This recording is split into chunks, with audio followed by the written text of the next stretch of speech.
It's the year 1968, a time when the world was divided between two powerful forces, the USA and the Soviet Union. This period is known as the Cold War.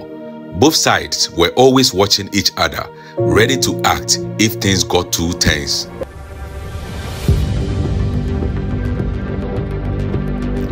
Deep in the Pacific Ocean, a Soviet submarine called K-129 was on a secret mission. The crew was carrying out their duties, unaware of the disaster about to strike. Suddenly, the submarine vanished without a trace. No one knew what had happened to it, and the mystery that followed would lead to one of the most daring and secretive missions in history. A mystery that still baffles us today. On 8th March 1968, the US Navy was using a special system called SOSUS. This system could listen to sounds deep under the ocean and was designed to detect submarines. On this day, it picked up something unusual, a sound that seemed like an implosion far beneath the waves. The sound came from a spot about 1,500 miles northwest of Hawaii, an area where Soviet submarines often patrolled. At the same time, the Soviet Navy realized that something was very wrong. They had lost contact with K-129, a submarine carrying important weapons and technology. Panic set in. The Soviets launched a massive search, scouring the ocean for any sign of their missing submarine. For 2 long months, they searched and searched, but they found nothing. In the end, they had to accept that K-129 was lost, along with all 83 crew members. The US Navy, always keeping a close eye on their rivals, noticed the Soviet search. They decided to investigate the strange sound themselves. They sent out a submarine called the USS Halibut, which was specially equipped with an advanced technology to search the ocean floor. The Halibut spent weeks scanning the depths, hoping to find some clue.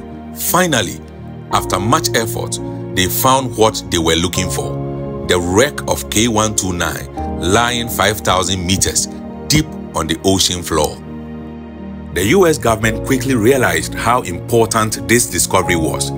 The submarine might hold valuable secrets that could give them an advantage in the Cold War. But recovering it would be no easy task. The depth alone made it a huge challenge, and if the mission failed, it could lead to serious trouble with the Soviet Union. Despite the risk, President Nixon gave the mission the go-ahead. The CIA, known for its secretive operations, was put in charge. They came up with a bold and simple plan. They would build a giant claw to lift the submarine from the ocean floor. But they needed to keep this plan a secret, so they created a cover story. They turned to billionaire Howard Hughes, a man famous for his strange and grand projects, to help with the plan. Howard Hughes started a company pretending it was for deep-sea mining. He commissioned the building of a special ship called the Hughes Glomar Explorer. On the surface, this was designed to collect minerals from the ocean floor, but in reality, it was built for one purpose only: to retrieve the Soviet submarine. After 4 years of planning and $350 million spent, the Glomar Explorer was finally ready. The ship was a marvel of engineering, with a giant crane and a secret hangar to store the submarine once it was brought up. The plan was simple but daring: lower the giant claw into the ocean, grab the submarine, and pull it into the ship. In the summer of 1974, the Glomar Explorer set sail, heading towards the spot where K-129 lay.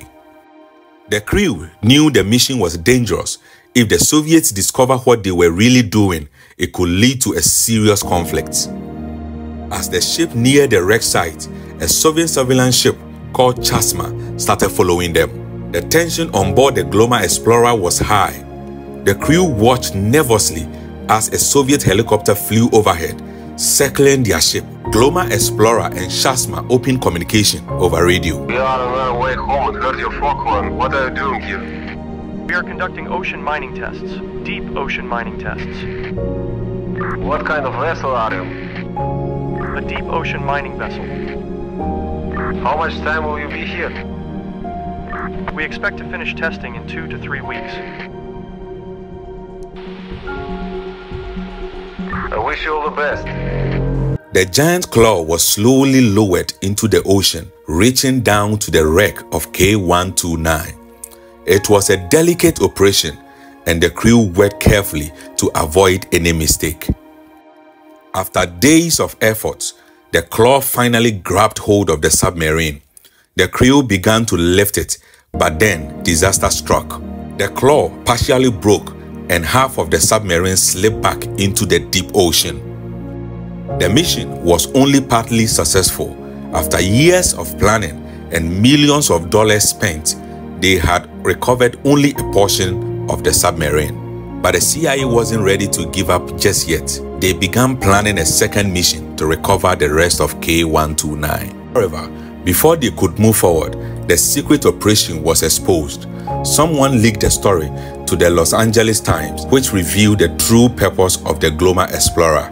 The US government had to respond, but they didn't want to reveal too much, so they issued this statement: "We can neither confirm nor deny," a phrase that became known as the Glomar response. With the cover blown, a second attempt to retrieve the remains of K-129 was rendered impossible. To this day, the contents of the recovered section remain a mystery. Official CIA reports state that only some torpedoes were found, but no cryptographic code, machines, or other significant technology. But many believe that there was more to the story.